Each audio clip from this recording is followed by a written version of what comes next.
Welcome back to module number 5. Today we're going to be talking about the scientific method and description. The learning targets for this module are to describe how theories advance psychological science and to explain how psychologists use case studies, naturalistic observations, and surveys to observe and describe behavior, and why random sampling is very important. So in module 1, we discussed the 3 elements of the scientific attitude: curiosity, skepticism, and humility.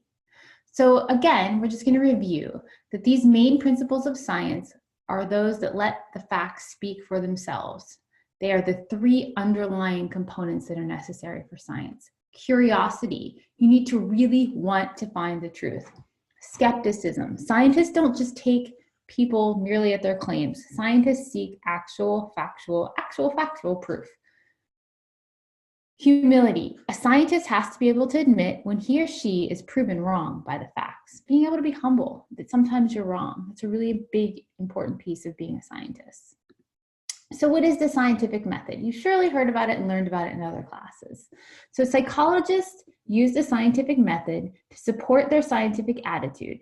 It is a self-correcting process using observation and analysis to evaluate ideas. In case you forget, the basic steps of the scientific method are to form a hypothesis. A statement predicts the outcome. Procedure, decide on a research method and a procedure to carry it out. Observation, record the results by letting the results speak for themselves. Conclusion, measure the observed results against your hypothesis predictions. And report the findings, report the results to others so they can replicate them, which is a very important piece of moving science on as a field. How does a theory advance science? So what is a theory, number 1? A theory is an explanation using an integrated set of principles that organizes observations and predicts behaviors or events.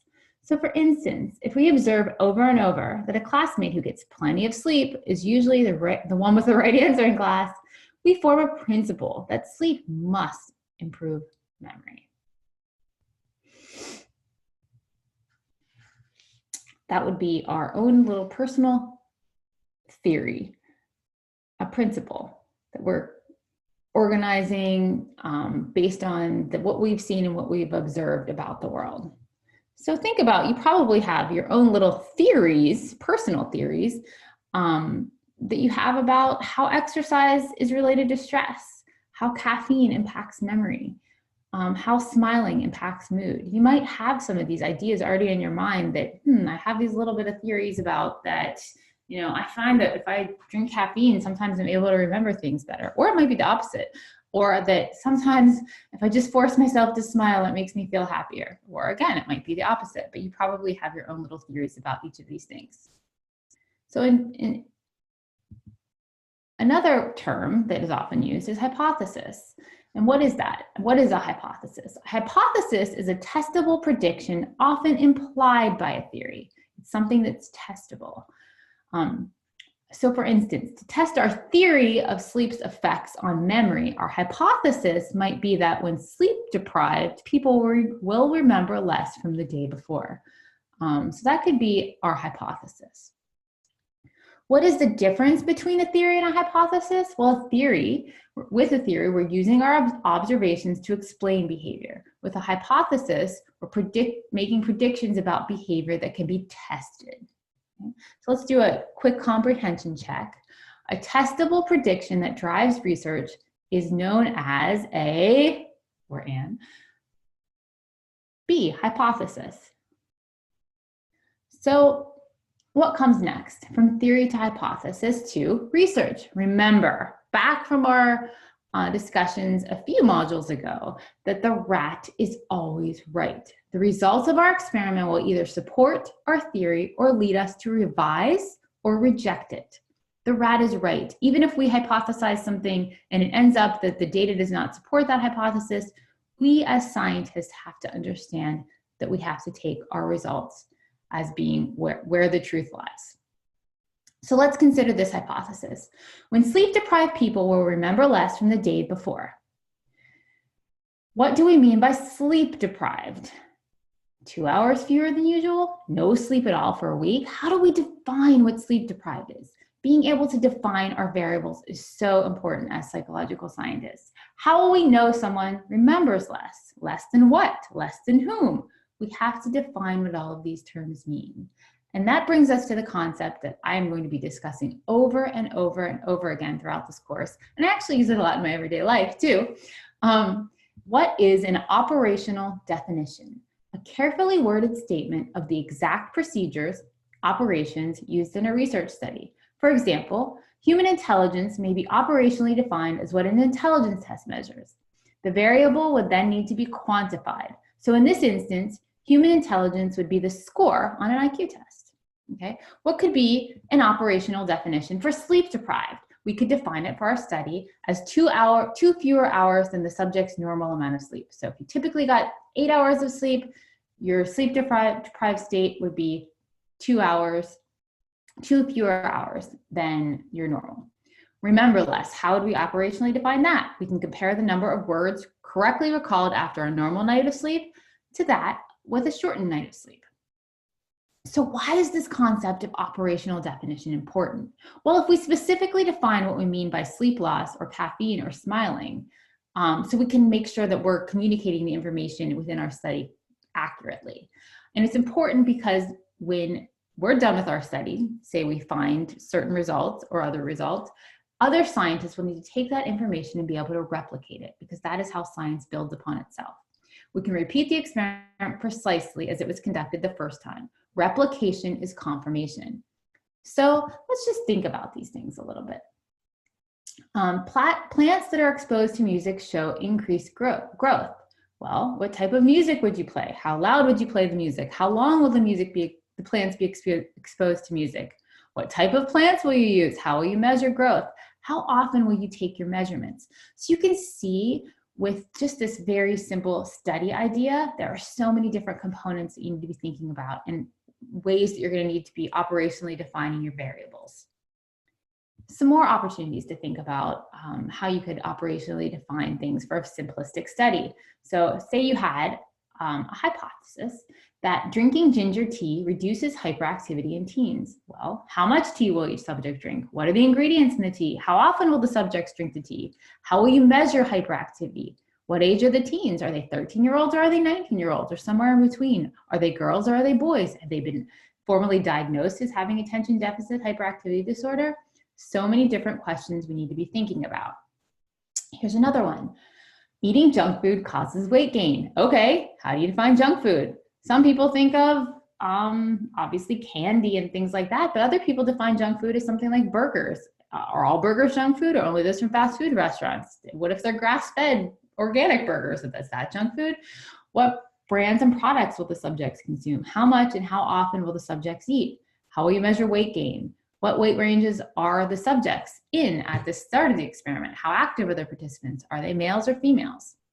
So these are just so many different ways we can look at very simplistic studies and see the importance of operationalizing our variables.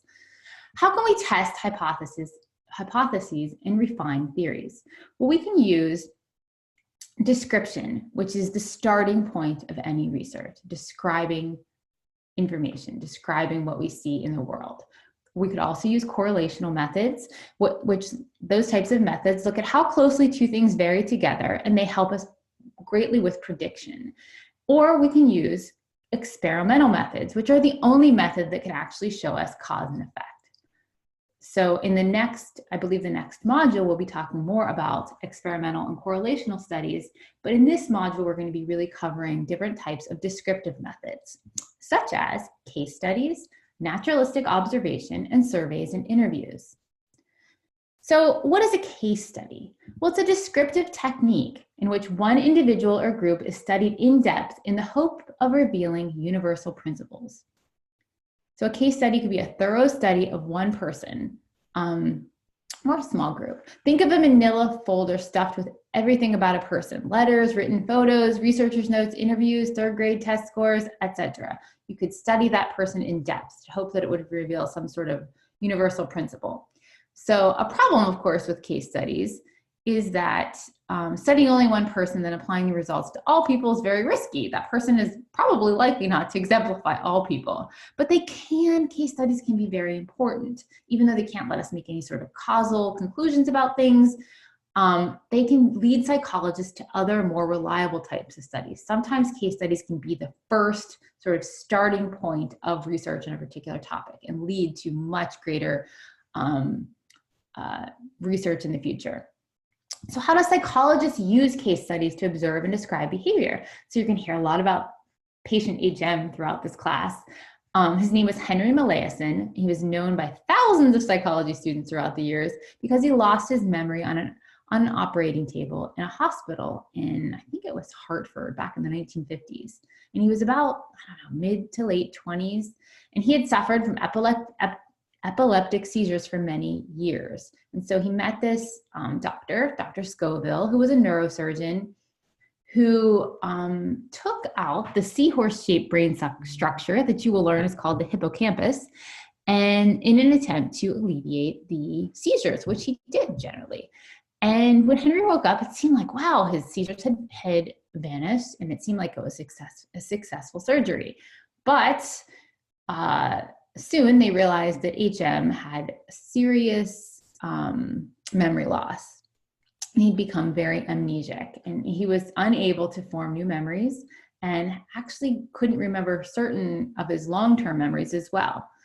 Now, little Hans was a patient of Sigmund Freud and had a fear of horses, and he's just another famous case study in the field of psychology. Jeannie, the feral child, or you can have one group in a case study, like you're going to study the whole Tennessee women's basketball team or prison inmates for a case study. So what are the strengths and limitations? Well, the strengths allow for examination of rare or unusual behavior. They can provide a large, rich amount of qualitative data, and they can suggest directions for further study. So you're gathering information description at this point. Limitations, of course, atypical cases can be misleading. Results from one study may not be generalizable to the larger group, and they definitely cannot determine cause and effect. So what is naturalistic observation, on the other hand? It's a descriptive technique of observing and recording behavior in naturally occurring situations without trying to manipulate or control the situation. Naturalistic observation is watching a person or animal in their normal surroundings. Think about going to a mall, just watching people in their natural surroundings. That's naturalistic observation. Or a person in the jungle taking notes, who we're going to see on the next slide, I think. The idea is to be as intrusive, minimally as intrusive as possible, so the subject will behave normally, then record only what is observed. The explanation, the why, must come from another source. So as a school psychologist, I often did lots of naturalistic observations of students who are having struggles, and I tried to make myself as minimally as intrusive as possible, so I would see them in their see the student in the natural environment and be able to understand what the teachers or the parents' concerns were about the particular student. So you've probably seen this person, Jane Goodall, watching chimpanzees in the jungle, and she used naturalistic observation all the time to really compile detailed information about the lives of chimpanzees. So how else do psychologists use the naturalistic observation method to observe and describe behavior? Well, psychologists Mell and Pennebaker attached voice recorders to 79 college students to listen in on their day-to-day conversations. And that would be one way, a really fascinating way to kind of look and see how people are behaving on the normal day-to-day life, and listen in the conversation and try to code different types of conversations they're having, and happiness and sadness and that sort of thing. So another way, how can naturalistic observation method be used, is counting positive and negative words. This is a method that was used recently within Twitter messages. Look at this, 504 million Twitter messages from 84 countries were looked at to figure out sort of what time of the day and what day of the week people had more positive versus negative Twitter messages. I believe the research showed that on the weekend nights, people had more positive. And then I would imagine maybe around Monday morning, we had more negative, but I'm not exactly sure of that, but that would be my own personal data points. So what are the strengths and the weaknesses, strengths and limitations of the naturalistic observation method? Well, the strengths are that subjects behave normally. They're not in a lab setting. So there's more that concept of generalizability. Data collection isn't obtrusive. It doesn't disturb the subject. Well, limitations are, of course, that an independent variable that we're going to talk about in the next module cannot be isolated. You cannot determine cause and effect from naturalistic observation. And observations may be very subjective, right? Because you have researchers who are watching, chimpanzees in the jungle, and they're making interpretations as they're taking their notes. So the third method of descriptive research is a survey. Which you probably have all taken a survey of some sort in your life. A descriptive technique for obtaining the self-reported attitudes or behaviors of a particular group, usually by questioning a representative random sample of the group. So how do psychologists use the survey method to observe and describe behavior? Here are some ways. Half of all Americans reported experiencing more happiness and enjoyment than worry and stress on the previous day. That would from a famous survey organization, the Gallup organization. 1 in 5 people across 22 countries report believing that alien beings have come to Earth and now walk among us. Okay, described as humans.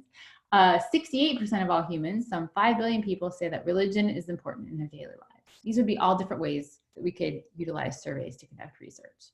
What are the strengths and limitations of the survey method? Well, strengths are that they're usually pretty quick. It's an easy way to get a lot of information. I created a survey. I was really big into survey research when I conducted my dissertation many, many years ago. And I was evaluating teachers' beliefs about how they could have an effect on students, called teacher efficacy. And I utilized a previous survey and actually added my own questions. And it was really fun. And I was able to get a lot of information. You're able to include a lot of cases. It's pretty easy, especially now with all the technological advancements we've had with so many different types of online surveys, to get lots of information fairly quickly. Limitations are things like response bias, wording effects. It is hard to write survey questions in a way that people understand exactly what you're trying to get to. It's actually pretty much an art and a science. I took a whole class on the writing of survey questions because it can be so confusing how to write them in a way that people aren't confused by them. Acquiring a random sample can be difficult. Trying to get a sample that's representative of the population can be very challenging. And you cannot determine cause and effect with surveys unless you're using the surveys within a larger part of an experimental study, which I did for my dissertation. So let's consider the problems of wording effects in surveys. Do you support aid to the needy? Do you support welfare? Well, you can see how the way that you word things, maybe the first question, people would generally say, well, of course, but then welfare may have a negative sort of connotation in your brain for whatever reasons. And you may say, be a little bit different in the way you answer that. Although the survey designer was trying to get to the same sort of answer, same sort of question. Turns out that more people respond favorably to the first statement than the second. The way we word our survey has significant effects on the responses. Let's consider the problem of sampling bias as well in surveys. Surveys find that 94% of people support federal funding of the space program. What questions should I ask? Where was the survey conducted? Who was the sample? 94% of people in the United States, 94% of people in Alabama, 94% of people within a city. Where was this conducted? Who was the sample? Who is the population that you're trying to generalize to? Why is the survey location a possible problem? So if a survey finds that 94% of people support federal funding of the space program, where was it located? Was it in DC? Was it the screening of a Star Wars movie in an Iowa small town at a political event? You may find very different results depending on who you are surveying. So who was in the survey sample? Did the subgroups have different goals, priorities? Things like, were they naval aviators versus students at a technical college? Were they prison inmates? Were they teenagers? Were they teachers? Were they professors? Were they, people who worked in a marketing department at a technology firm? You have to figure out, you have to define who your population is, and then you have to come up with a representative sample. If you want to survey students at your school, how would you choose whom to survey? So what is this idea of representative sample? A representative sample has the same distribution of demographic qualities in it as the population as a whole. For instance, if the student population at the school is 25% Hispanic students, 30% Asian students, 35% African American, 10% Caucasian, your sample should generally reflect those percentages. Same with gender. You need to be looking at how your particular population varies as a group and try to make your sample vary in the same way. So what is a population versus a random sample defined? A population is all those in a group being studied from which samples may be drawn. A random sample is a sample that fairly represents a population because each member has an equal chance of inclusion. So if you want to generalize to a population, you need to make sure that you have a representative sample that is randomly chosen from your population. Okay, so a little bit of a learning check. Which of the following is the most important when conducting survey research? Well, we know that survey research, a big issue is the sample. You don't necessarily have to have a large sample, and you definitely don't want to buy a sample, and you don't have to have a sample of everyone in the population because that isn't a sample, that is the population. So the answer is A. Okay. Learning target review. Excuse me. Let's make sure that we understand the main points of this module. Theories are explanations that generate hypotheses, which are predictions that can be tested and confirm, reject, or revise theories. To enable other researchers to replicate the studies, precise operational definitions are needed. You need to operationally define those variables. Replication increases confidence in the results. So being able, scientists coming up with the same results over and over again increases the confidence of results. And finally, descriptive methods include case studies, naturalistic observations, and surveys. And they show us what can happen. And they are sort of the starting point for research in general in science. And they offer ideas for future research. Generalizing about a population requires a representative sample in a random sample. Every person in the entire population being studied has an equal chance of participating. Okay. So thank you for listening. Take care.